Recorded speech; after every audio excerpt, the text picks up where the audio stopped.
Buenos días, hermanos, ¿cómo están? Gracias a Dios, qué bueno que estamos aquí dándonos cita este domingo, una vez más, reunidos en torno de la presencia del Señor, que hemos adorado, hemos exaltado, hemos alabado, hemos rendido reconocimiento y gratitud por sus misericordias, por su grandeza, por la salvación que nos ha dado, y nos rendimos en una adoración continua y permanente, que no solamente tiene una modalidad musical colectiva, que es una de las formas hermosas de adorarle y exaltarle, pero sobre todo tiene esa modalidad de obediencia constante y continua en todas las esferas y en todos los ámbitos de nuestra vida, en el ámbito colectivo como iglesia, pero también en el ámbito individual, como personas redimidas por su gracia y por su amor. Así que has tomado la mejor decisión, hermano, ¿verdad? Puedes voltear y ver sillas vacías. Lamentablemente cada una de ellas representa un hermano que en algún sentido o se le ha complicado estar aquí o no ha comprendido la importancia de estar presentes de forma común este día del Señor, los días domingo, en su presencia, para esto primordialmente. Ser quienes nos rendimos voluntariamente en adoración a Él y ser quienes estamos con un oído atento y un oído abierto, dócil a la instrucción de su palabra, a fin de poder ser la iglesia cristiana redimida que le represente como es digno en esta tierra. Si nosotros no estamos siendo equipados para este propósito, la pregunta es ¿quién lo va a hacer? Si nosotros no estamos siendo instruidos en la predicación del Evangelio, ¿quién lo va a hacer? Somos nosotros llamados a esta tarea. Esta es nuestra misión. Así que gracias a Dios, hermano, por tu diligencia, tu presencia, tu puntualidad y tu compromiso con la vida cristiana. Gracias a Dios. Vamos en esta mañana, bueno, los adolescentes pueden pasar a la parte de arriba. Ya me estaban viendo, ¿verdad? Con ojos de temor. No, pueden pasar. El maltrato va a ser para ustedes allá arriba, no aquí, ¿verdad? No, no es verdad. Al contrario, gracias a Dios, nuestros adolescentes están siendo instruidos en la gracia y en el amor de nuestro Señor Jesucristo. Y bueno, ellos también están creciendo en el conocimiento de nuestro Señor. Vamos a continuar en un par de semanas más con el estudio sistemático de la carta a los Hebreos. Hemos hecho un paréntesis necesario por las fechas de finalización del año y de inicio del año que creo nos ofrecen un escenario propicio para dar mensajes muy particulares y muy específicos, también necesarios para estas temporalidades del año, el final y el inicio de un periodo anual. Y en esta mañana el tema podría llamarse un Dios que deleita amar, que se deleita en amar. Un Dios que se deleita en amar. Y vamos a estar estudiando un pasaje del profeta Oseas en el Antiguo Testamento, Oseas 11, capítulo 11, del versículo 1 al versículo 9. Vamos ahí en la escritura. Quienes no traigan la Biblia, me hacen favor de retirarse. No, se pueden quedar y pueden ver las pantallas. Ahí se está proyectando el texto bíblico, pero es conveniente que, independientemente de que tengamos la proyección en las pantallas, no dejemos de lado el uso de la escritura, el contacto personal con el texto bíblico impreso y continuemos haciéndonos diestros en el manejo de la Biblia y lo más importante en la consulta y en el estudio de la misma, ¿verdad? Bien, entonces, Oseas 11 del 1 al 9 y la palabra de Dios dice así: Cuando Israel era niño, yo lo amé y de Egipto llamé a mi hijo. Cuanto más los llamaba los profetas, tanto más se alejaban de ellos. Seguían sacrificando a los Baales y quemando incienso a los ídolos. Qué fuerte descripción la que nos da el Señor del pueblo de Israel. Esa condición de infidelidad, esta partícula del verso 2, cuanto más los llamaban los profetas, tanto más se alejaban ellos. Seguían sacrificando a los Baales y quemando incienso a los ídolos. El versículo 3 dice: sin embargo, yo enseñé a andar a Efraín y yo lo llevé en mis brazos, pero ellos no comprendieron lo que ellos no comprendieron que yo los sanaba. Con cuerdas humanas los conduje con lazos de amor, y fui para ellos como quien alza el yugo de sobre sus quijadas. Me incliné y les di de comer. No volverán a la tierra de Egipto, sino que Asiria será su rey, porque rehusaron volver a mí. La espada girará contra sus ciudades, destruirá sus cerrojos y los consumirá por causa de sus intrigas. Pues mi pueblo se mantiene infiel contra mí, aunque ellos lo llaman para que se vuelva al Altísimo, ninguno le exalta.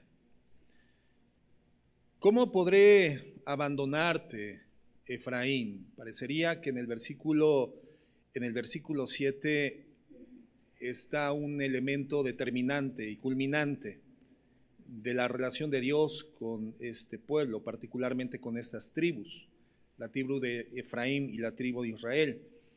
Pero viene el versículo 8 y dice: ¿cómo podré abandonarte, Efraín? ¿Cómo podré entregarte, Israel? ¿Cómo podré yo hacerte como Adma? ¿Cómo podré tratarte como a Zeboim? Mi corazón se conmueve dentro de mí, se enciende toda mi compasión. No ejecutaré el furor de mi ira, no volveré a destruir a Efraín, porque yo soy Dios y no hombre, el santo en medio de ti, y no vendré con furor. Vamos a orar. Gracias, Padre. En esta mañana queremos reconocer esto que este texto bíblico nos presenta. Una iluminación clara, una revelación fehaciente, contundente de tu bendito carácter. Un carácter, Señor, divino, un carácter que no es comprensible para la mente humana. Un carácter que no retribuye conforme a nuestras iniquidades e impiedades. Un carácter que nos habla de la gracia y la misericordia, de la recepción de las cosas gloriosas que no merecemos y del juicio depositado sobre un sustituto divino que nosotros merecíamos y que no recibimos. Señor, te pedimos en tu gracia que en esta mañana nuestro corazón se encuentre abierto. Claro, queremos pedirte perdón por el descuido espiritual que hemos podido tener a lo largo de esta semana, en estos días, por hacer uso inapropiado de nuestras mentes, de nuestros ojos, de nuestras manos, de nuestro caminar, de nuestra vida. Y queremos en humildad reconocer, Señor, que tú eres Dios y nosotros pecadores, y necesitamos de tu misericordia una vez más. Perdónanos. Creemos en el poder de tu sangre que nos limpia y nos presenta dignos delante de ti. Y ayúdanos, mi Señor, a ser cada día más como tú. En el nombre de Jesús, amén. Bien. Bueno, como lo hemos leído, hermano, creo que este es uno de los capítulos que nos ofrecen más aliento, más aliciente y más sanadores de toda la Biblia, de toda la Escritura. El propósito de iniciar este año eclesiástico sanando heridas es algo que queremos hacer como congregación, hermanos. Porque como bien comentábamos en semanas pasadas, es importante cerrar bien el año e iniciarlo de manera correcta. Y es muy complicado comenzar a caminar en una nueva temporalidad cuando tenemos situaciones no subsanadas por la gracia y por el amor de Dios. Entonces, ese es el propósito congregacional al inicio del año, sanar heridas. Heridas que pueden ser teológicas, heridas que pueden ser psicológicas y por ende emocionales, anímicas. Y bueno, que el Señor nos ayude y nos dé la dirección, nos guíe con el poder y la ayuda de su Espíritu Santo a esto. Miren, sea o no que cada uno de nosotros se considere una persona con heridas, este texto podemos definirlo como agua fresca que viene del cielo, como una especie de pan de Dios, un maná escondido, un maná especial que Dios tiene para nosotros. Y aquel que por gracia beba de esta agua o coma de este pan que el Señor tiene en este texto, hermanos, creo que indudablemente su vida no podrá continuar siendo la misma. Va a tener que ser sujeta de un cambio trascendente, un cambio dimensional espiritual en su existencia. Porque es imposible beber y comer la palabra de Dios en Oseas capítulo 11 y no ser afectado, transformado mentalmente y emocionalmente. Entonces, que el Señor nos ayude y que el inicio de este año sea en la sanidad que el Señor quiere darnos a cada uno de nosotros.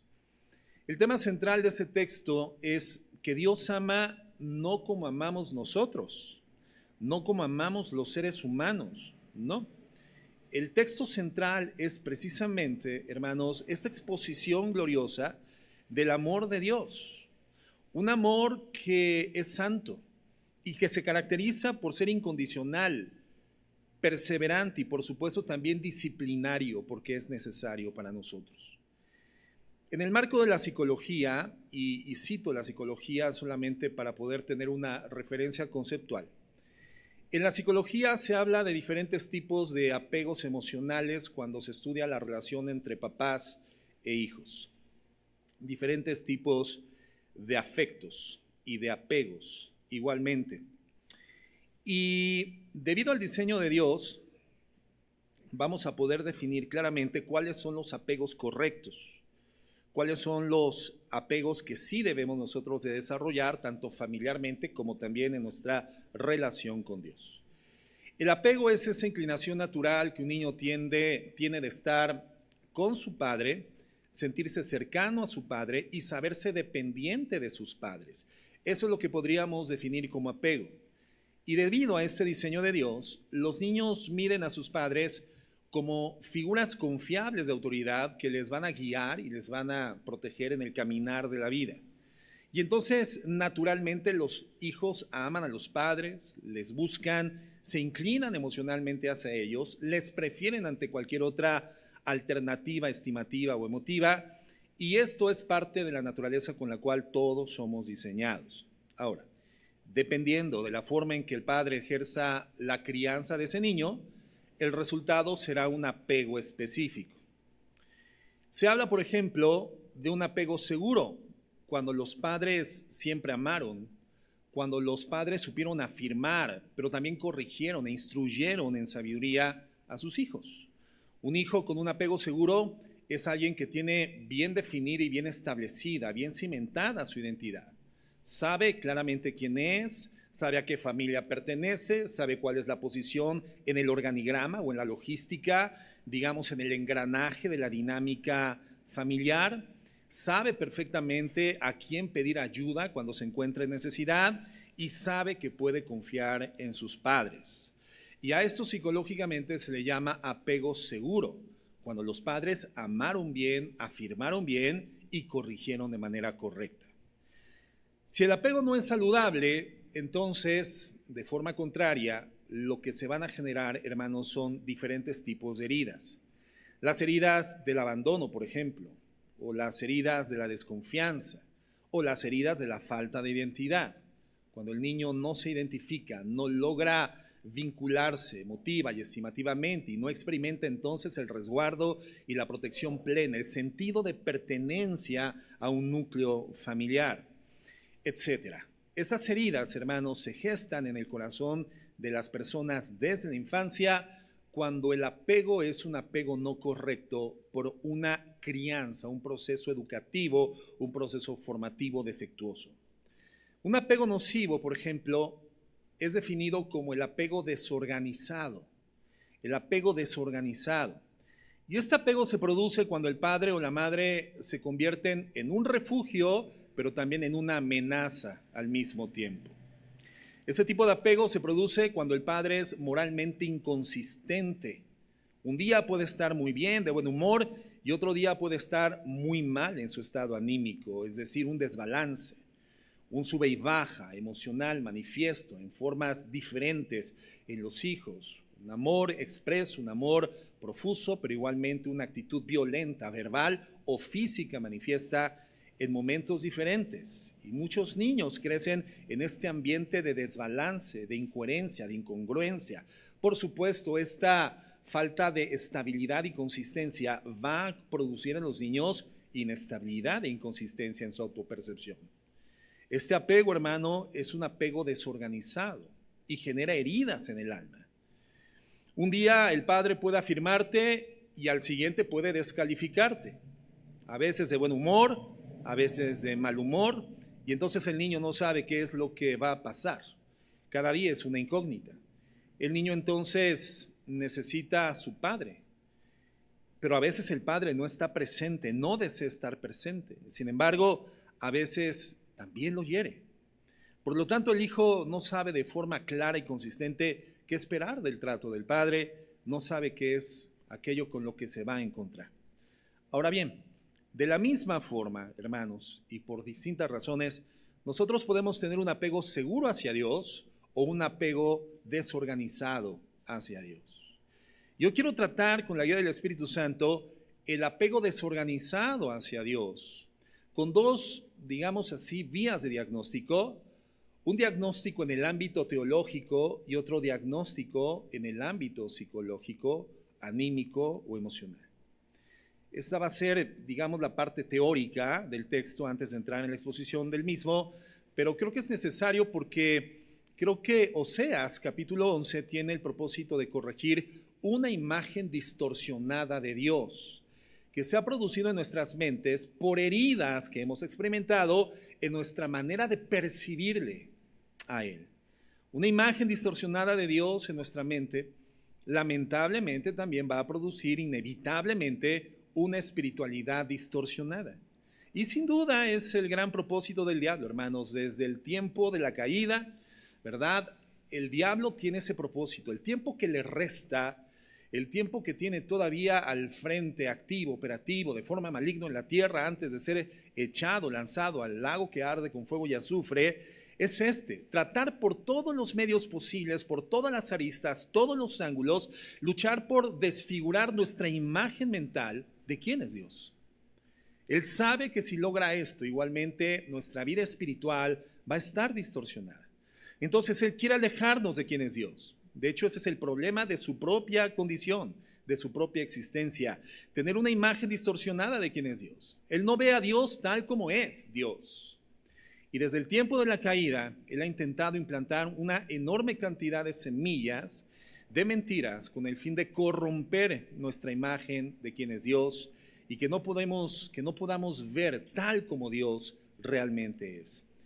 Y Oseas capítulo 11 hace esta corrección, corrige esta imagen de forma definitiva y de forma contundente.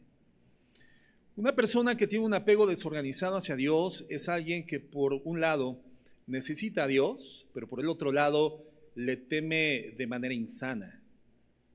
El temor de Dios es algo sano, es algo saludable, es el principio de la sabiduría, dice Proverbios, pero hay una forma insana que sale del margen, del marco de este temor, que es una expresión de amor reverente, honorable hacia Dios, y desarrolla una especie de miedo terrorífico, pánico hacia el concepto de Dios. Entonces, esto genera el apego desorganizado hacia el Señor. Dios es fuente de refugio, pero también es fuente de inseguridad, al mismo tiempo, de belleza, pero también de terror. Esa es una percepción distorsionada de Dios, producto del del apego desorganizado hacia Él. Esta persona con esta naturaleza de heridas y apego desorganizado hacia Dios, cree en Dios, pero no puede descansar en Dios. No niega la existencia de Dios. Cree en Dios, pero no tiene la capacidad, no tiene la facultad de descansar en el Señor. No es una persona incrédula, hermanos, no. Y puede que no sea una persona carente de disciplina espiritual. Puede ser que no sea una persona carente de pasión por el Señor. Sin embargo, su imagen dañada hacia Dios hace que en vez de vivir una vida abundante, feliz, en libertad y en paz, viva, digamos, apenas sobreviviendo en un estado de hipervigilancia, sintiéndose constantemente en peligro de que Dios le señale, le castigue, lo condene o finalmente le abandone. Cree que no merece el amor de Dios y eso le produce inseguridad permanente, en la que intenta mantenerse amado por Dios a través de establecer un estándar, un autoestándar autoconcebido de buenas obras. es que tengo que ganarme el aprecio de Dios, tengo que ganarme el favor de Dios, no quiero ser desechado por Dios, y entonces establezco un marco, un autoestándar, un autocumplimiento, un elemento fundamental moral que me exige de forma tal que me hace presentarme en mi autopercepción en condiciones aceptables para Dios, pero finalmente en esa especie de cuerda floja que se establece en la base de mi cumplimiento, no en la base de la gracia de Dios. Y entonces todo el tiempo estoy en el borde de la caída, en el borde del precipicio. No es una persona incrédula, hermanos. Puede ser una persona apasionada, pero cree que no merece el amor de Dios. Es una persona insegura y pretende mantener ese estándar moral autoconcebido de buenas obras para mantener el amor de Dios. Digamos como un hijo inseguro que no cree que merece el amor de sus padres y se esfuerza, se empeña y cae en todo tipo de complejos, perfeccionismo, obsesiones para mantener a sus padres amándolo. Así este cristiano cree que está en una permanente condición de peligro, de que Dios lo deje de amar, de que Dios lo abandone. Es un cristianismo errado, hermanos, que se vive, como te decía, en la cuerda floja de la imperfección humana. El punto, hermanos, es que nadie llega al Señor siendo, digamos, una hoja en blanco. Todos llegamos a las Escrituras con una preconcepción de quién puede ser Dios. Hay una preconcepción de lo divino en base a nuestra experiencia formativa, instructiva, educativa. La crianza define muy claramente por anticipado lo que en el futuro nosotros vamos a considerar al respecto de Dios. Entonces, si tú llegaste al Señor en una atmósfera de padres que te amaron, en una atmósfera familiar de padres que te afirmaron, te instruyeron, te corrigieron, si llegaste al Señor con un apego seguro, eso, hermanos, es una bendición, porque en alguna medida podrás comenzar a interpretar las Escrituras a la luz de buenos padres, de padres correctos que han sido algo cercano a la imagen de Dios, imperfectos, pero algo muy cercano a la imagen de Dios. Pero si llegaste a la Escritura con una historia de daños, con padres que no se esforzaron por equilibrar sus manifestaciones afectivas e instructivas para ti, o dentro de una relación matrimonial en la que fuiste abusada, fuiste manipulada, entonces, hermanos, las memorias, los recuerdos también predican. Las memorias y los recuerdos están llevando a la mente y generando una distorsión en nuestra perspectiva sobre quién es Dios. Y obviamente, hermanos, pues el diablo va a utilizar esas heridas para torcer la imagen de Dios en tu mente y en tu corazón, para que no entiendas la clase de Dios amoroso, la clase de Dios santo que es Él.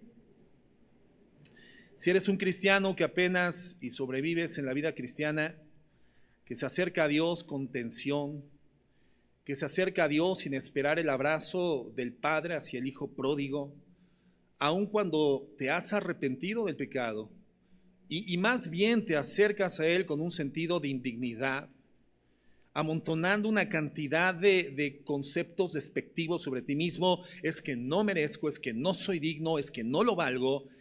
Y ese es, digamos, tu discurso mental dominante. Entonces, hermanos, tienen un apego desorganizado en su relación con Dios. Y ha producido heridas. Y ha dolido. Y aun cuando eres una persona redimida por la gracia, has creído en el poder del Evangelio para redimirte, te es prácticamente imposible concebir la idea de un Dios que te ama, en una santidad excelsa que supera indefinidamente el concepto de la bondad que humanamente nosotros podemos delinear y que solamente podemos recibir de la manifestación sacrificial de Dios a través de Jesucristo en la cruz del Calvario. Podemos ser cristianos, hermanos, distantes de Dios porque tenemos un apego desorganizado. Porque aún siendo perdonados, nos continuamos sintiendo condenados.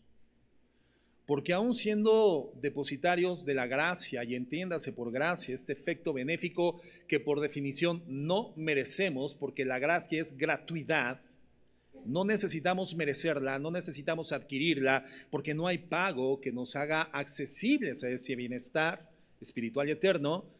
Hermanos, lo hemos recibido gratuitamente a pesar de ser depositarios y directamente bendecidos por esta gracia. No descansamos en el Señor.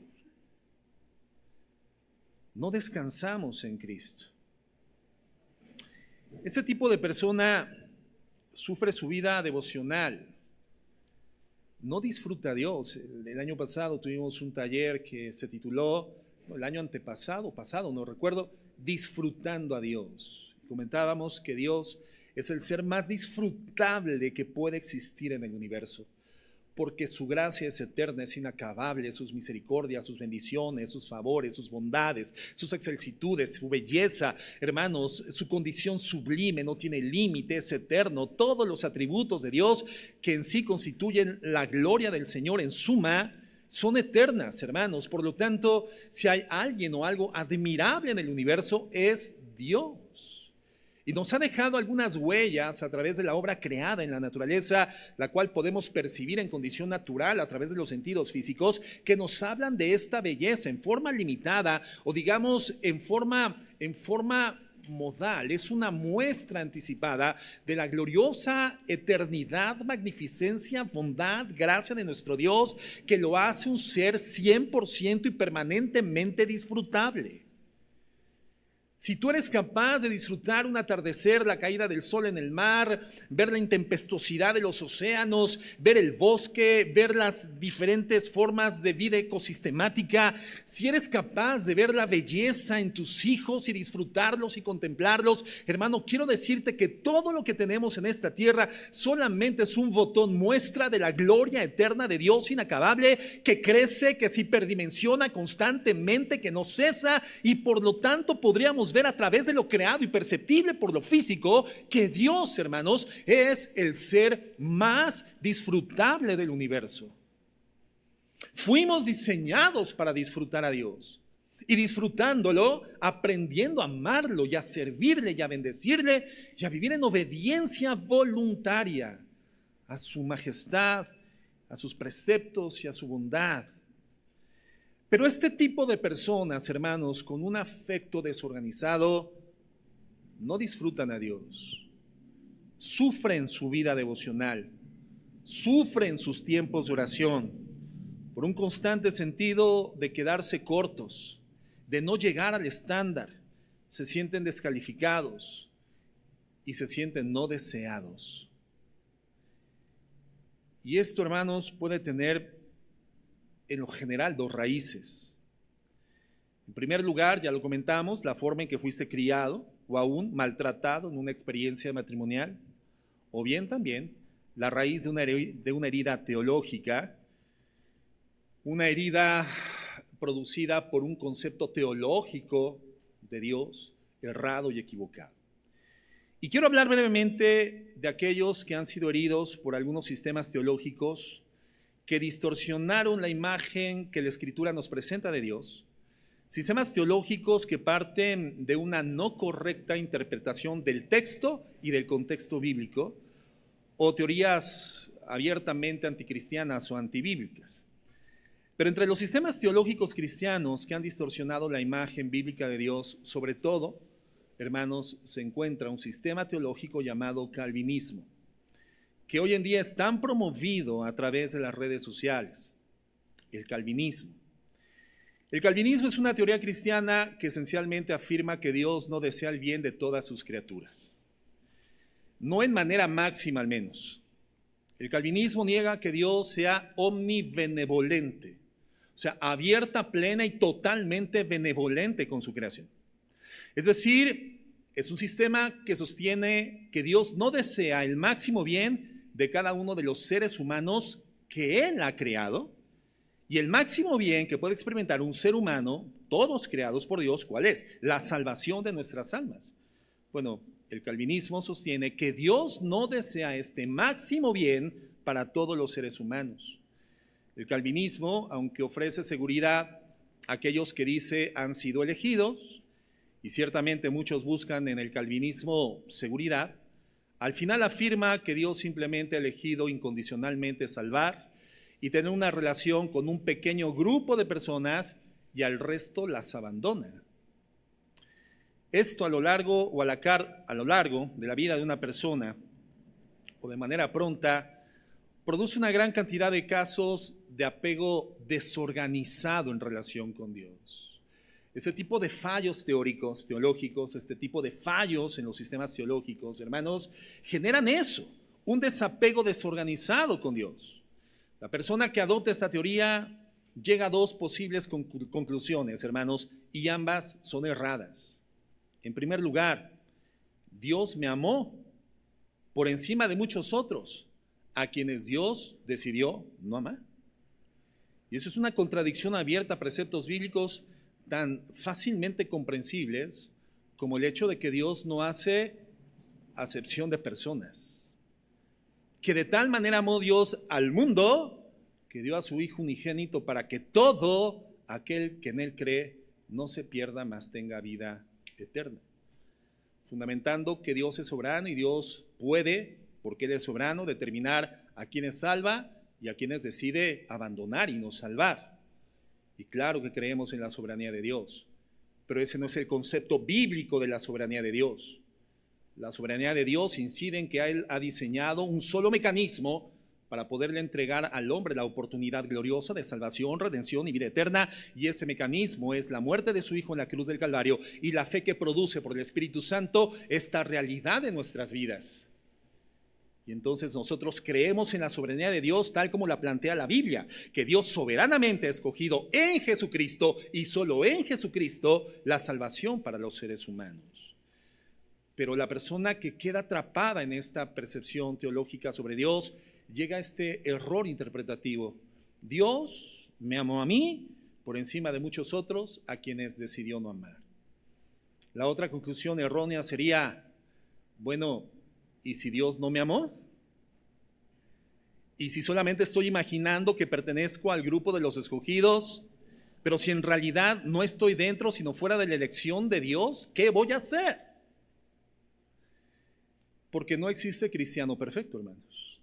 De hecho, el libro de Juan, las cartas de Juan establecen que quien dice que ya no peca es un mentiroso y hace mentiroso a Dios.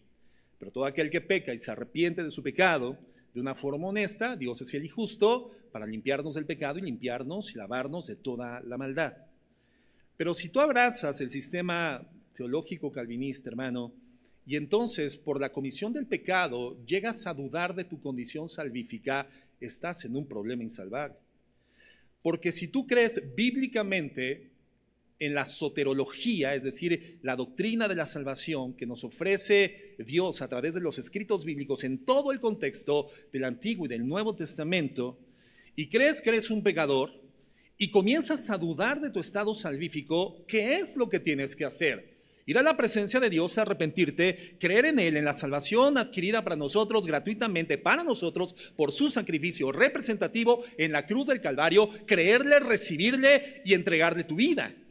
Si tú dudas de tu salvación por la comisión del pecado, hermano, bueno, quiero decirte, ese es el resultado directo de la comisión constante, continua y perseverante en el pecado. Aún siendo una persona redimida por la gracia, llegar a dudar de tu condición salvífica por el pecado, por el distanciamiento, la ruptura de la comunión íntima que se gesta cuando nosotros nos volvemos disidentes a Dios siendo personas redimidas. Entonces vas a dudar de tu salvación. Entonces cuando un pecador, un cristiano que peca, duda de su salvación, bueno, ¿qué tendría que hacer? Me arrepiento. Y si de verdad no soy salvo todavía, voy a la presencia de Dios, me arrepiento, le recibo y me comprometo con el Señor sabiendo que aún el esfuerzo que se requiere para vivir una vida de integridad, santidad y crecimiento en la santificación viene del poder del Espíritu Santo, no de mí. Pero si tú abrazas el sistema calvinista y dudas de tu salvación y llegas a considerar que Dios no te eligió para ser salvo, hermano, no tienes ninguna esperanza. Porque si Dios no quiso que fueras salvo desde la eternidad, no tienes nada que hacer. Estás perdido por siempre. Esto genera, hermanos, un apego desorganizado hacia Dios y por supuesto genera profundas heridas en el alma. Si solamente estoy imaginando que formo parte de los escogidos, pero en realidad no soy elegido, ¿qué me queda por hacer? No me queda nada, sino una horrenda expectación de juicio eterno. O bien, quizás Dios pudo amarme y haberme elegido, pero ¿y si Dios no eligió a mis hijos? ¿Y si Dios no eligió a mis seres queridos? ¿Y si Dios no eligió a mis padres? ¿Qué le contesta a un pastor, un ministro de culto calvinista, a una madre embarazada, a una mujer embarazada que con gran expectativa espera a su hijo y le pregunta, pastor, ¿mi hijo será salvo? ¿Qué le contesta a ese pastor? Si es coherente con su calvinismo, hermana, lo lamento, no puedo asegurarle que su hijo sea salvo. Y aun cuando usted es una persona elegida y salva por la fe en Jesucristo, y usted instruye a su hijo en el conocimiento de la palabra, y usted se esfuerza en una crianza cristiana, si su hijo no ha sido destinado a la salvación, su hijo se va a perder eternamente en el infierno. ¿Cómo le predicas el evangelio a una mujer embarazada? ¿Qué expectativa y qué esperanza, qué coherencia, qué seguridad, qué tranquilidad, qué base sólida de vida puedes ofrecerle al estado anímico, mental y espiritual de una persona que abraza este sistema teológico errado? Hermanos, esto es algo grave porque distorsiona severamente la imagen de Dios en la mente. Creer en un Dios que quizás te ama a ti, pero sin razón alguna, sin condición alguna, pero que a la vez no ama con ese mismo amor a los demás seres humanos que Él creó y que no desea salvarles de la misma forma en la cual deseó salvarte a ti. Esto va a hacer que no puedas confiar completamente en Él. Dios termina siendo visto como una amenaza para tu vida, para tus padres, para tus seres queridos, para el mundo en general. ¿Por qué? Porque entonces Dios no desea el máximo bien para todos. En esta teoría, Dios no lo desea. En esta teoría, Dios es moralmente inconsistente porque mientras tiene un discurso de bien hacia sus escogidos, no tiene el mismo discurso hacia aquellos a quienes no ha escogido. Entonces hay una dualidad y esa dualidad produce ansiedad, angustia, temor y al final terror hacia Dios. Y no podrás acercarte a Él como un hijo que se acerca a un padre que ama a todos sus hijos por igual, que desea el máximo bienestar de todos y que está dispuesto a luchar por todos sus hijos. Claro que el calvinismo, al menos el que se promueve a través de las redes sociales, no entra al corazón y a la mente de las personas predicando esto, no, sino por la vía de la promoción de lo que se llama o se dice hoy en día la sana doctrina. Y claro que hay hermanos y teólogos que forman parte de esta teoría, que enseñan sanamente principios cristianos y doctrinas esenciales de la fe cristiana, pero al llegar a su soterología, a su doctrina de salvación, caen en estos muy graves errores de interpretación bíblica, dejando entrampadas las vidas de quienes les oyen y deciden seguirles. Ahora bien, cualquiera que haya sido la causa de estas heridas, hermanos, ya sea el antecedente de una experiencia familiar formativa o el error de una teoría teológica, Oseas capítulo 11 sana. Oseas capítulo 11 cierra las heridas de forma definitiva, determinante. Ese texto, hermanos, no es un discurso meramente sobre el amor de Dios, es una declaración de sentimientos divinos, el sentimiento profundo, real, esencial del corazón de Dios. Es amor real en acción, dramático, un amor que sufre, un amor de hecho cuyo objeto es salvar a un hijo descarriado, un hijo rebelde, un hijo que le rechaza, un hijo que no corresponde al amor de su padre. Ese es el propósito de Oseas 11. Brevemente, quiero hablarte del contexto de este capítulo, porque Dios se dirige a Israel y a Efraín, estas dos tribus del pueblo judío, pero no se dirige a tribus que estuvieran viviendo en santidad. En ese tiempo y generación, estas dos tribus, de hecho la totalidad de la nación judía estaba viviendo en idolatría deliberada. En una especie, digamos, de sincretismo que es la mezcla de prácticas paganas con el culto a Dios, y estaba haciendo alianzas políticas con los reyes paganos poderosos de la tierra en vez de confiar en las promesas de protección del Señor, y normalizaba la justicia social y los niveles en los que escalaba su participación como pueblo de Dios en la práctica de cosas injustas era exorbitante. Y lo hacían de forma consciente, de forma deliberada. Y los profetas predicaban la palabra de Dios, y los profetas los llamaban de vuelta a la presencia de Dios.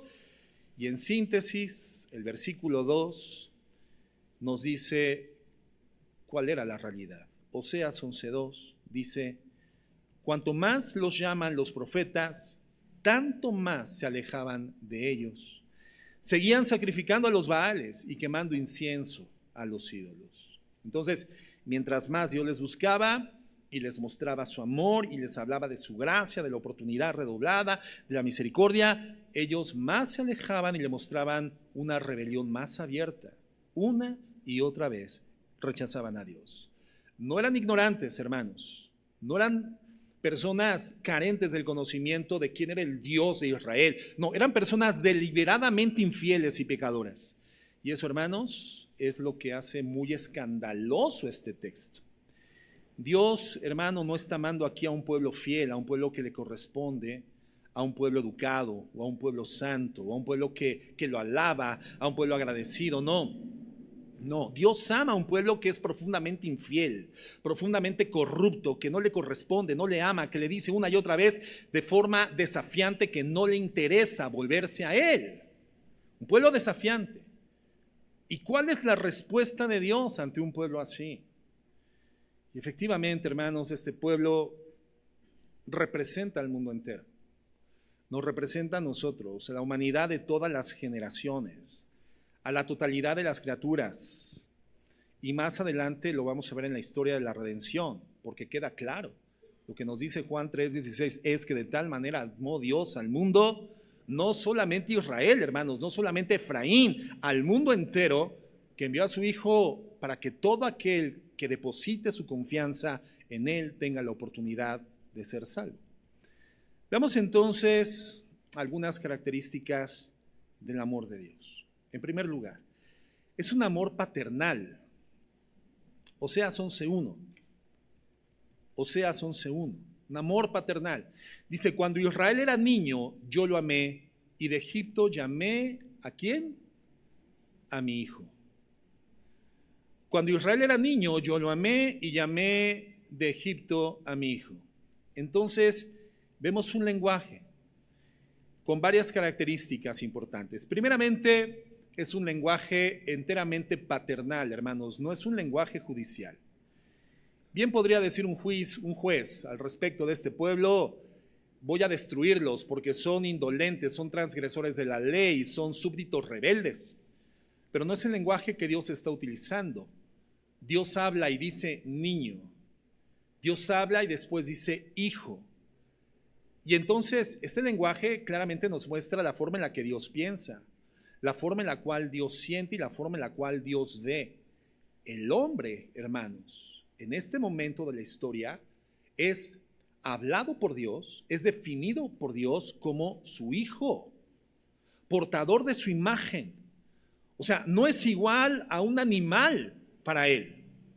Hay un elemento distintivo de todo lo demás que con vida Dios ha creado sobre la tierra, la creación animal, la creación vegetal. Hay una imagen divina y por lo tanto una identidad tal con el Dios del universo que Dios le llama a todos los seres humanos representados en Efraín y en Israel, les llama hijos. Hijos. No sé si lo podemos ver. Aquí el amor de Dios entonces aparece como previo al amor de cualquier ser humano. O sea, los ama aun cuando ellos no le amaban. Los llama cuando ellos no lo están buscando. Entonces es un amor asimétrico, porque no depende y no es equivalente al amor de sus hijos, porque sus hijos no le aman. Y este es el amor del Padre por el Hijo pródigo. ¿Te acuerdas de la parábola del Señor Jesucristo? Cuando este hijo indolente hacia el Padre, el trabajo, el esfuerzo, el cuidado, la dedicación de este hombre piadoso, a la sombra de quien creció a lo largo de toda su vida, cuando tiene cierto nivel de juventud y decisión personal, le pide por anticipada la herencia, es decir, lo da por muerto: Padre, para mí dejaste de existir, dame mi herencia y yo haré con ella lo que considere pertinente. Se olvida del Padre, pero el Padre no olvida al Hijo. ¿Cierto? El padre no sale corriendo tras del hijo. El padre respeta la libertad del hijo y mientras el hijo no ama al padre, el padre permanece amando al hijo. Este, hermanos, es un amor asimétrico. El amor del padre hacia el hijo pródigo. Le ama a pesar de no ser amado. Es lo que estamos viendo en Oseas capítulo 11. Vean los versículos 3 y 4, por favor. Este amor genera acciones. Porque a pesar de esto, dice el verso 3, sin embargo, yo enseñé a andar a Efraín y lo llevé en mis brazos, pero ellos no comprendieron que yo los sanaba. Con cuerdas humanas los conduje con lazos de amor. Entonces lo que Dios hace con sus hijos rebeldes es llamarles, sostenerlos en sus brazos, enseñarlos, atraerlos. Hermano, ¿cómo entendemos algo así? ¿Cómo entendemos un amor así? Cuando nosotros fuimos habituados al amor condicional. Estoy dispuesto a amarte, pero tu nivel de rendimiento tiene que ser este. Estoy dispuesto a darte protección, sobrecogerte, pero necesitas tener este nivel de cumplimiento. Estamos acostumbrados a eso. Las relaciones matrimoniales generalmente que no se gestan en el conocimiento real de quién es Dios, en el conocimiento de la redención en Cristo, por un amor sacrificial que no merecemos, son relaciones matrimoniales que están siempre fundamentadas en la ley de la retribución mutua. Yo te doy, pero si estás dispuesto a darme. Y te amo no por una naturaleza que ame incondicionalmente, sino porque en el amarte encuentro cierto nivel de beneficio, cierto nivel de gratificación. Pero cuando esa gratificación desaparece, entonces estoy dispuesto a dejarte de amar. O cuando tú no fomentas mi amor por ti, entonces no puedo continuar amándote, porque ese es el amor humano al que estamos habituados, el amor de condición, el amor condicional. Pero este amor que nos muestra el Señor, hermanos, es un amor diferente. Es un amor que no solamente no explota en ira, no se queja. Es un amor que no desprecia cuando el hijo no es perfecto. Aún más, cuando el hijo no podía ser más blasfemo, no podía ser peor, cuando no podía ser más indigno, más cruel, más conscientemente desobediente, más infractor de la ley, este Dios, hermanos, persevera, busca, llama, toma, lleva en los brazos, corteja, conquista, influencia, pero no una o dos o tres veces, más de las que nos podemos llegar a imaginar, más de lo que nuestros cálculos humanos puedan darnos por conclusión. Un amor que, como dice Pablo en Efesios 3, supera todo entendimiento. Dimensiones que van más allá de la razón humana, cosas que no entendemos naturalmente, porque no hay una referencia que podamos utilizar como parámetro en nuestra dimensión carnal. Un amor que está más allá de las categorías humanas, que no encuentra en ningún caso de amor humano una ilustración justa. Entonces, ¿cuán importante es ver esto? Y creo importante destacar esa expresión del versículo 4, donde dice cuerdas humanas. Con cuerdas humanas los conduje, dice. ¿Cuál es el significado de esta expresión, de este vocabulario, cuerdas humanas? Bueno, la idea de cuerdas humanas es que Dios trata al hombre con respeto a su humanidad. Fíjate qué importante. Dios trata al hombre viendo al ser humano como lo que es, como un ser humano.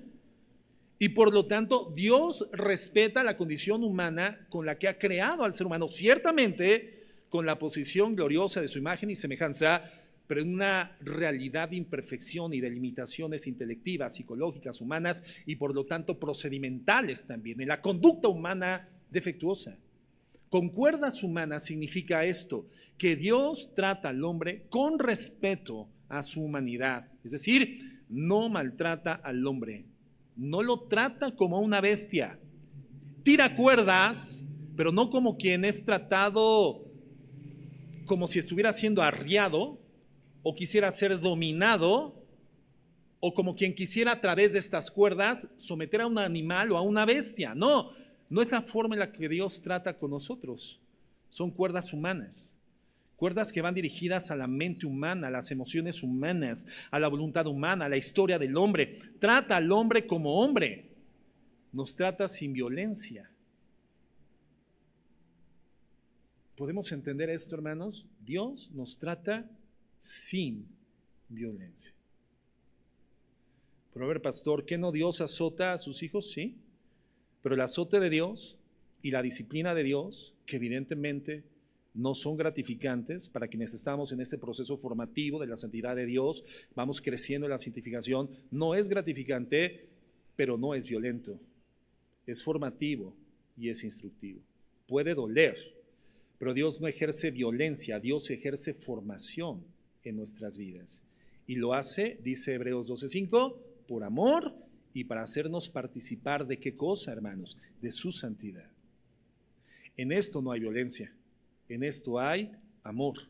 Entonces, eso significa que Dios tiende o tira cuerdas humanas hacia nosotros. Ahora, Dios, por supuesto, podría someternos a la fuerza porque Él es Dios. Él es el gran alfarero. Y un día cuando venga el juicio, Él va a quebrar a las naciones rebeldes. Como dice la Biblia, el alfarero destruye el barro en sus manos. Pero entonces será el día del juicio de Dios sobre aquellos que después de tanta paciencia divina terminaron finalmente rechazándole voluntariamente. Pero no es lo que Dios desea, hermanos. No es lo que Dios quiere. El juicio, hermanos, es una acción secundaria en Dios. Perdonar y amar es su naturaleza. El juicio es una acción secundaria. Lo prioritario en Dios y en su corazón es salvarnos, es amarnos, es redimirnos. Entonces arroja cuerdas humanas sin violencia, sin coerción, nos conquista, no nos somete, no nos engaña, no manipula, trata con el hombre como un ser libre, nos trata como seres libres y quiere que le correspondamos voluntariamente. Él quiere que elijamos por Él libremente. El equivalente en el Nuevo Testamento de ese principio se encuentra en el mensaje que Jesús dicta a la iglesia en la Odisea, en el capítulo 3 de Apocalipsis, verso 20. Y entonces Jesús dice: he aquí, yo estoy a la puerta y llamo. Si alguno oye mi voz y abre la puerta, entraré a él y cenaré con él y él conmigo. ¿Lo puedes ver, hermano? No tenemos en esta escena, que está definida en la base de un texto bíblico que habitualmente se utiliza en el ámbito cristiano para evangelizar. Vas por la calle, le quieres compartir el amor de Cristo a una persona y le dices: es que Dios está a la puerta y llama. Y Él dice que si tú le abres la puerta, Él entrará contigo, cenará contigo, tú con Él. Pero hermano, ese no es un texto evangelístico, no es un texto que esté siendo dirigido a la gente sin Cristo. Es una mención que el Señor está dando, es un exhorto, es una advertencia, es una admonición, es una forma en la cual está mostrando la oportunidad de gracia renovada a una iglesia cristiana, la iglesia de la Odisea, que en distintas formas había comenzado a manifestar distancia de la fidelidad a Dios. Y entonces Dios les dice: Jesucristo, he aquí, yo estoy a la puerta y llamo. Si alguno oye mi voz y abre la puerta, entraré a él y cenaré con él y él conmigo. Veamos el vocabulario, observemos, seamos sensibles a la forma en la que el Espíritu Santo está hablando. Jesucristo mismo en persona está hablando, hermanos, a Juan en el libro. No está destruyendo la puerta, no está derribando la puerta.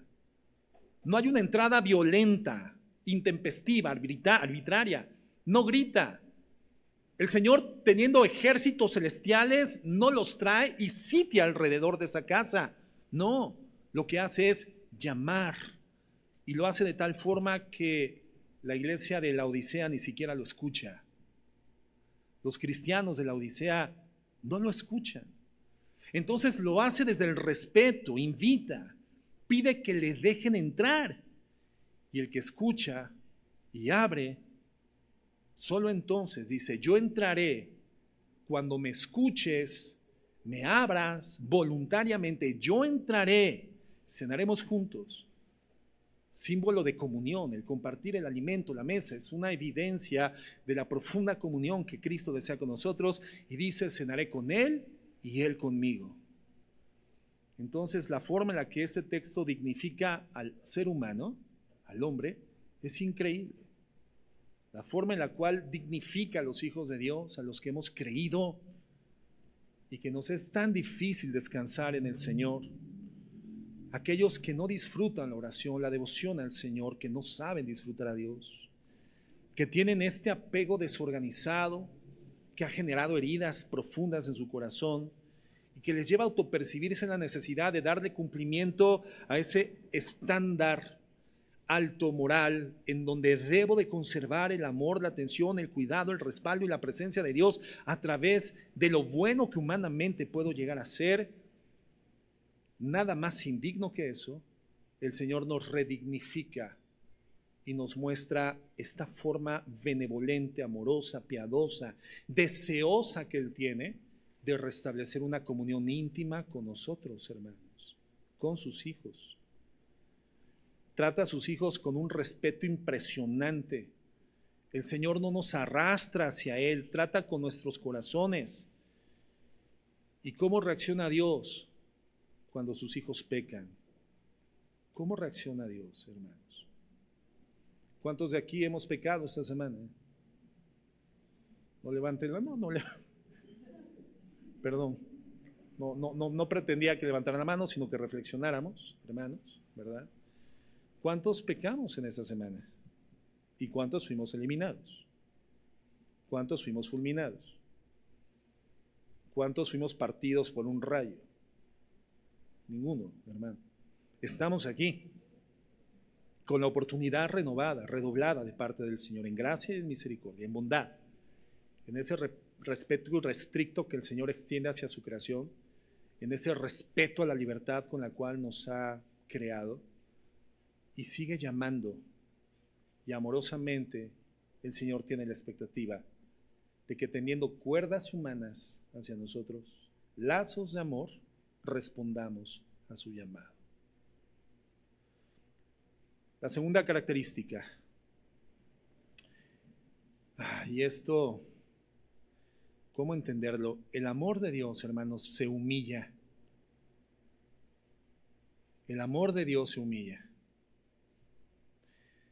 Entonces vemos cómo Oseas no solamente contiene grandes discursos sobre este amor divino, contiene una parábola viviente del drama del amor de Dios y de sus hijos perdidos. Es un drama real. Oseas no solo es un profeta que comunica la palabra de Dios, hermanos, es un profeta que encarna el mensaje que predica. Es un caso muy único en la Escritura, en la historia de los profetas del Antiguo Testamento. Es un profeta que encarna el mensaje que él predica. Dios llama a Oseas y le pide hacer con una mujer lo mismo que él está haciendo con Israel y con Efraín. Dios decide en este libro, y escuchemos bien esto, hermanos, representarse a sí mismo en una relación escandalosa y humillante al máximo, hasta más no poder. Así que le habla al profeta y le dice: hey, mijito, tengo una misión para ti. Vamos a escribir un libro. Vamos a corregir mi imagen torcida en la mente de mis hijos. Y quiero que ellos sepan quién soy y cuánto les amo. Quiero hablarles directamente al corazón, pero hijo, vas a tener que vivirlo. Vas a tener que vivir lo que te voy a poner a predicar al pueblo. Así que Oseas, capítulo 1 y versículo 2, vamos ahí, por favor. Oseas 1, 2. Le dice: anda, estoy en la Biblia de las Américas desde el principio, le dice: anda, toma para ti una mujer ramera, en otras traducciones dice prostituta, y engendra hijos de prostitución, porque la tierra se prostituye gravemente, abandonando al Señor. Entonces, hermanos, Dios toma a este hombre santo, a este hombre con el que podía contar, este hijo que habitaba con él en lo secreto, que tenía una intimidad genuina con él, este hombre a quien Dios le podía confiar un gran mensaje, y le dice: quiero que te cases con una prostituta. Ve y toma a Gomer. ¿Por qué? Porque así es mi relación con mis hijos. Ellos son como Gomer, pero tu hijo, tú serás como yo en esta historia. Dios, para explicar su amor en esta gran carta de amor, que es todo el libro de Oseas, no lo hace desde la distancia, hermanos, desde lo abstracto o lo teórico. Se representa a sí mismo a través de un hombre al que le pide humillarse de forma extrema. Gomer, por supuesto, ¿quiénes somos? Somos nosotros. Gomer representa al hombre pecador. Gomer no representa una caída ocasional, un descuido moral. No, hermanos, Gomer es una prostituta, es una ramera. Representa la infidelidad repetida, consistente y degradante. Gomer no es ignorante, Gomer es judía, Gomer conoce la ley, Gomer fue la asignada para esta misión, pero accede de forma voluntaria. Dios conocía lo que esta mujer haría en su presencia y preconocimiento. Y entonces Dios utiliza la vida de esta mujer para la enseñanza que tenía dispuesta para el pueblo de Dios, con el único propósito de reivindicar su imagen en forma real en el corazón del pueblo. Esta mujer fue a la sinagoga, fue instruida en los preceptos del Antiguo Testamento, pero decidió abandonar completamente el pacto con su Dios. Gomer llevaría en su vientre el hijo de otros hombres, de la misma forma que nosotros llevamos hijos de ídolos en nuestros corazones. Cuán sencillo es establecer un sistema idolátrico ante el cual rendirnos, siendo ya redimidos por la gracia. Y si bien ya no son las figuras de forja, de madera, de barro que colgábamos en las paredes de las casas o clavábamos buscando protección, buscando redención, sanidad, provisión a través de ese sistema idolátrico, hemos establecido otros elementos intangibles, no perceptibles, hermanos, en el centro de nuestro corazón. Afectos que se centralizan fácilmente en nuestro corazón y que nos llevan a abandonar la fidelidad a Jesucristo. Afectos por personas, por actividades, por acciones, por hobbies, por prácticas, por deportes, aún por cosas que por su naturaleza no son malignas, no son perjudiciales, no son nocivas, pero que el lugar que le hemos dado a estas cosas en el corazón hace que nuestra vida sea nociva porque nos distancia de la verdadera fidelidad a Dios. Bueno, Oseas, hermanos, debe de buscar, debe de comprar a esta mujer porque era una mujer esclava sexual de otros hombres. Tiene que restaurarla y tiene que amarla de tal forma que ella encuentre en él un apego seguro. Gomer tenía que pasar, tenía que transitar de este apego desorganizado a un apego seguro en el corazón de Oseas. Un apego que le brinde seguridad. Un apego que le permita finalmente encontrar descanso para su mente y para su alma. Oseas debía ser para Gomer, hermano, todo lo que Dios es para Israel, para Efraín y para toda la humanidad, para nosotros mismos. Lo hace. Y por un tiempo ella corresponde, sin embargo, tiempo después ella vuelve a su antigua vida, a sus andanzas, y se vuelve a prostituir. Entonces Dios aparece en el capítulo 3, versículo 1, y habla con el profeta, y fíjate lo que le dice, Oseas 3:1. Y el Señor me dijo, ve otra vez y ama a una mujer amada por otro y adúltera. Oseas, no hemos terminado la escritura del libro. No hemos terminado de tender las líneas, los lazos humanos, los lazos de amor que puedan ser comprendidos y perceptibles para este pueblo rebelde, este pueblo inicuo, este pueblo que me ha dado deliberadamente la espalda sin que yo lo merezca, porque soy digno de gratitud, de fidelidad, de alabanza y de exaltación.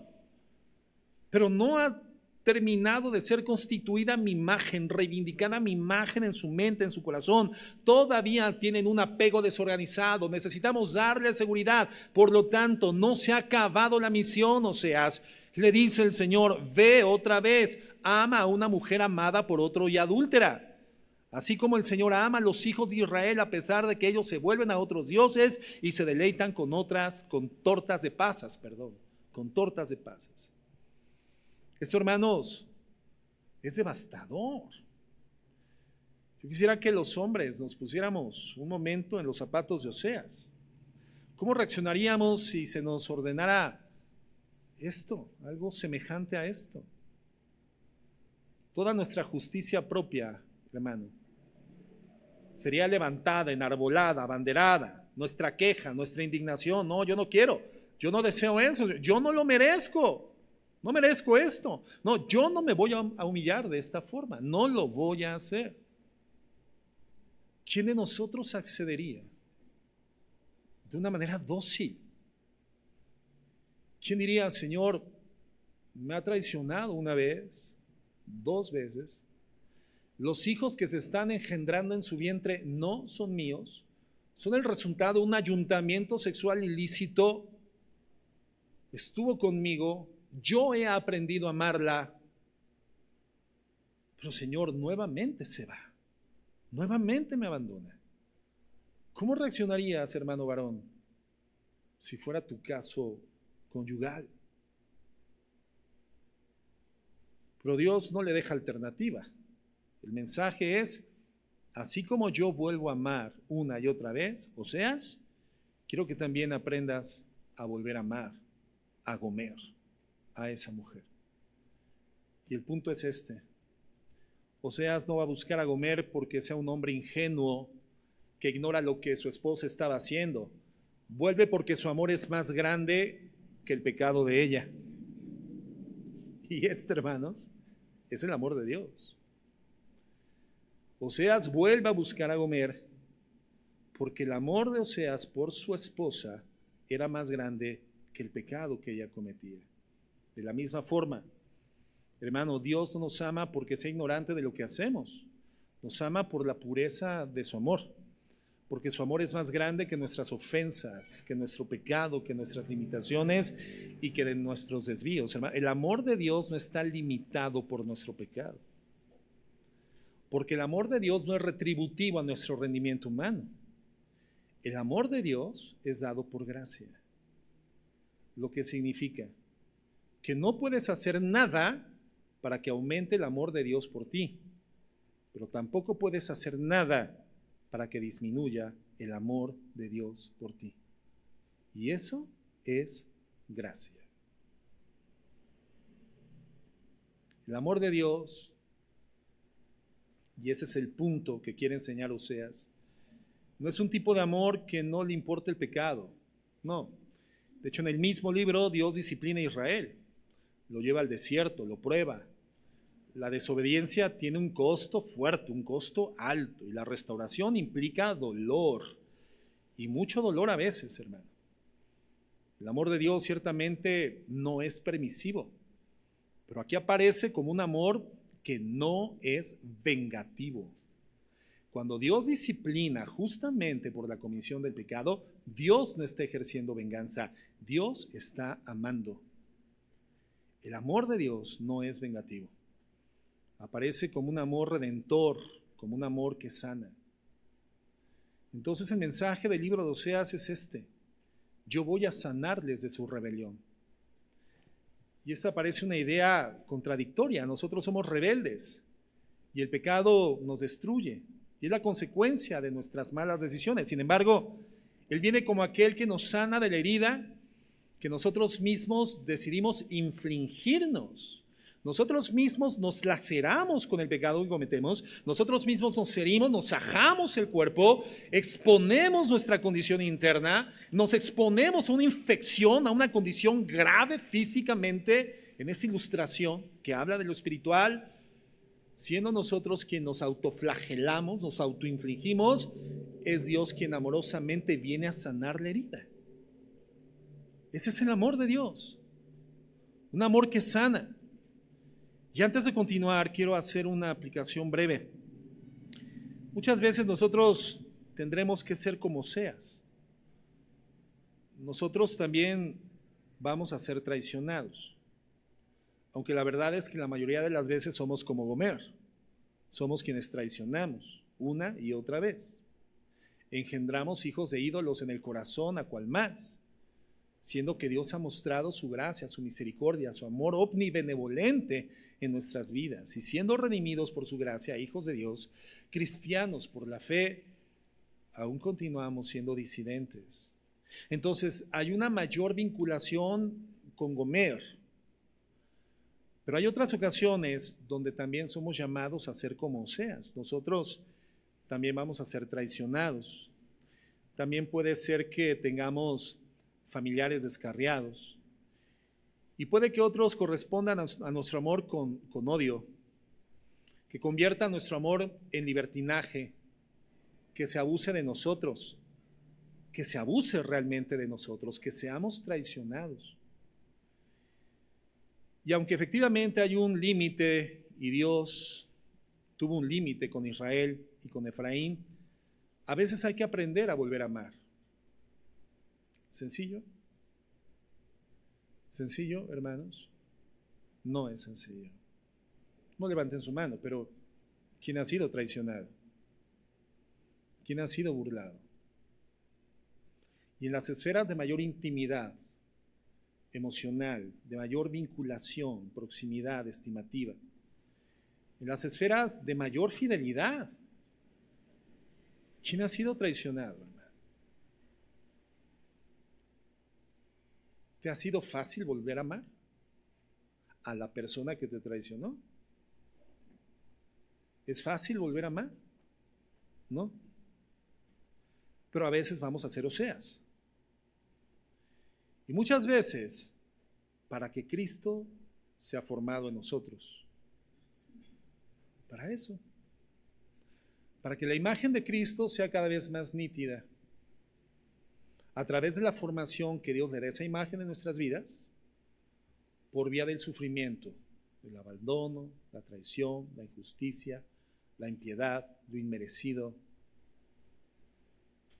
La imagen de Cristo formándose en nosotros. Cristo nos va a poner en circunstancias en las que ciertamente tendremos que aprender a amar de forma pura y por pura gracia como Él lo ha hecho. Seremos puestos a prueba con personas a las que tendremos que amar a pesar de su rebelión constante, a pesar del daño que nos han hecho, a pesar de que nos han humillado. Y como Dios, tendremos que estar dispuestos a humillarnos, porque lo que nos está enseñando Oseas es que el amor de Dios, por difícil que parezca, por difícil que el concepto tenga en su interior, por difícil que pueda ser esta definición, el amor de Dios se ha humillado, hermanos. Filipenses 2:3. Nada hagas por egoísmo o por vanagloria. El egoísmo dice, no, yo no doy una segunda oportunidad. No, a ver, es que fue la tercera, ya fue la cuarta. No, es que, a ver, esto ya es insostenible. No, dice el Señor, nada de lo que hagas, lo hagas por egoísmo o buscando tu gloria, tu beneplácito, tu bienestar personal, la vanagloria. Fíjate, vanagloria, vano vacío. Por lo tanto, es una gloria vacía, una gloria inexistente cuando buscas hacer de tu vida un elemento de gratificación o centralizar tu vida en la gratificación. Eso es una vanagloria. Dice, sino que con actitud humilde, cada uno de vosotros considera al otro como más importante que a sí mismo. No buscando cada uno sus propios intereses. No, pastor, es que yo no podría dar una segunda, tercera oportunidad. Bueno, es que no soy yo, es la Biblia. Te dice, no busques tu propio interés, sino más bien los intereses de los demás. Y viene entonces la humillación de Dios. Verso 5. Allá pues en vosotros esta actitud que hubo también en Cristo Jesús. El modelo es Él. El cual, aunque existía en forma de Dios, no consideró el ser igual a Dios como algo a que aferrarse, sino que se despojó de sí mismo tomando forma de siervo, haciéndose semejante a los hombres. Aquí la palabra humillación no está descrita, expresa, pero está implícita. Porque cuando tú tienes una posición, un estatus, y inmerecidamente escalas a otro estatus, lo que haces es exaltarte. Pero cuando tienes un estatus y voluntariamente decides bajar de estatus, lo que estás haciendo es humillarte. Y lo que dice es que Jesucristo, el cual, aunque existía en forma de Dios, no consideró el ser igual a Dios como algo a que aferrarse, sino que se despojó a sí mismo. ¿Quién puede despojar a Dios? Nadie. Él tenía que despojarse voluntariamente a sí mismo. Se despojó a sí mismo tomando forma de siervo. Disminuyó sustancialmente, dimensionalmente su estatus divino al estatus de siervo, haciéndose semejante a los hombres. Esta fue la humillación de Dios. Y el verso 8, y hallándose en forma de hombre, aún más se humilló a sí mismo, haciéndose obediente hasta la muerte y muerte de cruz. ¿Por qué la muerte de cruz de Jesucristo fue un acto de humillación? Porque Él llegó a la cruz, un nivel de humillación humana en todos los sentidos, políticos, administrativos, culturales, en el imperio romano y judío, dispuesto solamente para aquellos que eran meritorios por su pecaminosidad y su vida disidente de la ley judía o de la ley romana, eran meritorios de morir en esa cruz. Pero Jesucristo no cometió el pecado que lo llevó a la cruz. Sin embargo, de forma voluntaria decide hacerse el depósito de la culpa del pecado que nosotros habíamos cometido, y en consecuencia Él es colocado en nuestro lugar en esa cruz, nos representa, nos expía y nos liberta del juicio por el pecado, porque lo recibe sobre sí mismo. El Señor se humilla una segunda ocasión, primero despojándose de estas prerrogativas divinas y convirtiéndose en términos reales en un ser humano. Y siendo ser humano, no buscando un estatus exaltado, sino el más vil, el más menospreciable, que era la muerte de cruz por la disidencia de la ley, que no cometió, pero cuya culpa recibió. Se despojó a sí mismo, tomando forma de siervo, haciéndose semejante a los hombres, y hallándose en forma de hombre, se humilló a sí mismo, haciéndose obediente hasta la muerte y muerte de cruz. Por lo cual, Dios también lo exaltó hasta lo sumo, y le confirió el nombre que es sobre todo nombre, para que al nombre de Jesús se doble toda rodilla de los que están en el cielo y en la tierra y debajo de la tierra, y toda lengua confiese que Jesucristo es el Señor, para gloria de Dios Padre. El amor de Dios se humilla. Y esta manifestación, este drama descrito tan claramente en las páginas de la Biblia, y que podemos verlo en el corazón a todo color, iluminado, vivificado, tridimensional, es la evidencia, hermanos, del amor tierno, el amor diligente, el amor perseverante de Dios. No solo por Efraín, no solo por Israel, sino por toda la humanidad de todos los tiempos, donde nosotros estamos involucrados. Este amor que vamos a continuar revisando, si Dios lo permite, la próxima semana, porque ahorita ya no nos daría el tiempo, tiene el propósito, hermanos, desde el libro de Oseas, apuntando hasta la redención en Jesucristo, de reivindicar la imagen de Dios en tu corazón y en mi corazón. Y que las heridas que flagelaron nuestro corazón, nuestra mente, nuestra alma, por una mala percepción, un mal aprendizaje de Dios, producido en un proceso instructivo familiar, o producido por un sistema teológico errado en su interpretación textual y contextual, el Señor contundentemente establezca en tu corazón y en mi corazón, en nuestras mentes, su verdadera imagen. Un Dios que te ama. Un Dios cuyo amor no te lo tienes que ganar. Lo tienes que respetar, pero no te lo tienes que ganar. Un amor que te fue dado por gracia, porque Dios es bueno. Y una bondad que te dice, ven, ven, acércate a mí, porque quiero que descanses. Descansa. Eres mi amada. Eres mi protegida. Yo he decidido protegerte hasta la salvación plena.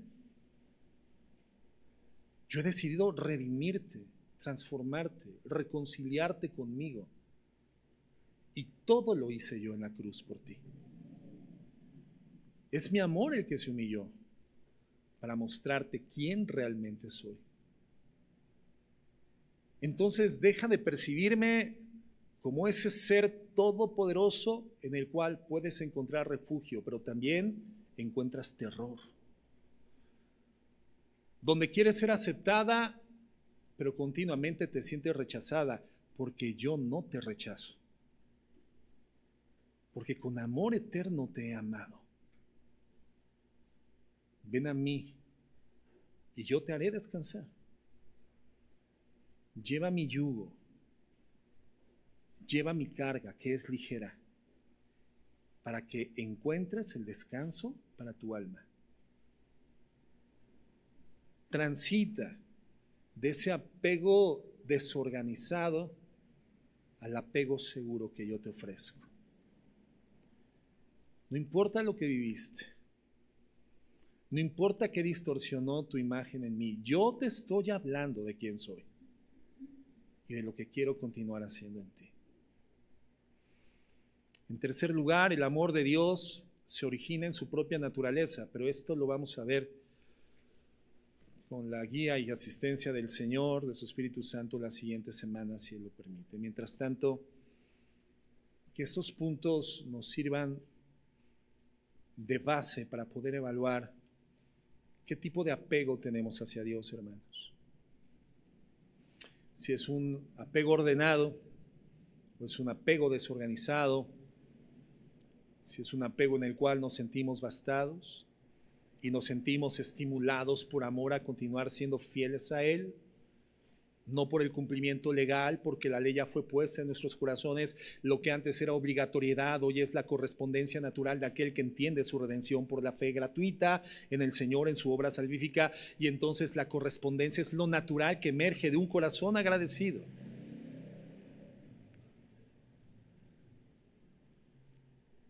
Pero si tu apego es desorganizado,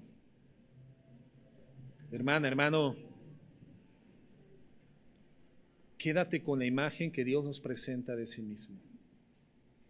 Lo que Dios le dice a su pueblo, a estas dos tribus, que nos representan a nosotros, y lo que finalmente Dios hace por nosotros, mostrando realmente quién es Él.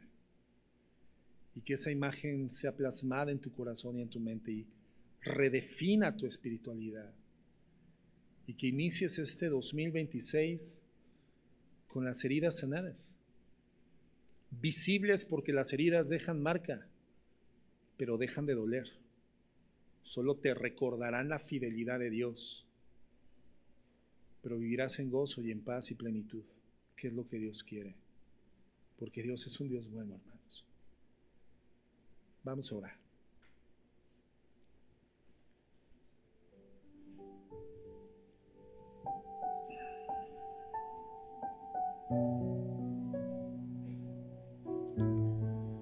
Bendito Dios.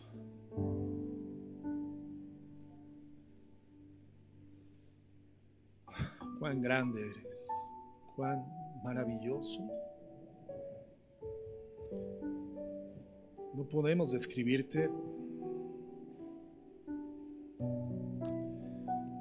no podemos entenderlo, pero nos llamas a vivirlo, a experimentarlo y a definirnos en esa realidad. Con amor eterno nos has amado. Es tu gracia. Ese eres, Dios. Un Dios de gracia.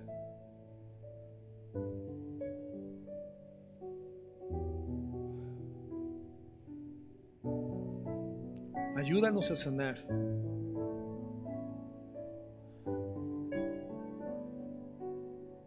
Que las heridas de nuestra mente y nuestro corazón causadas por diversas experiencias en la vida.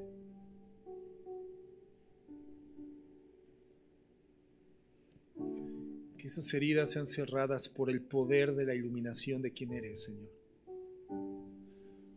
Porque en el único lugar donde tú has decidido mostrarte y revelarte, que es la Biblia, tú no dejas áreas grises, no dejas incógnitas sin respuesta, tú muestras de manera clara, patente, exuberante quién eres. Dejas tu imagen tan clara para que sea de la Biblia, de la Escritura, por tu Espíritu Santo, llevada a nuestro corazón e impresa, de forma tal que jamás ninguna experiencia del pasado o del futuro, ninguna distorsión teológica que nuestras mentes haya encontrado cabida en el pasado, y ninguna teoría disidente de la verdad pueda borrarte de lo más profundo de nuestra alma, y que de esa imagen que día a día en la comunión contigo cobra mayor profundidad, más color, más dimensión, más realidad, de esa imagen nos alimentemos, comamos, bebamos cada día de nuestra vida, y que el tiempo que nos permitas vivir aquí, Señor, podamos vivir confiadamente, en gozo verdadero y profundo y sin temor de ningún mal.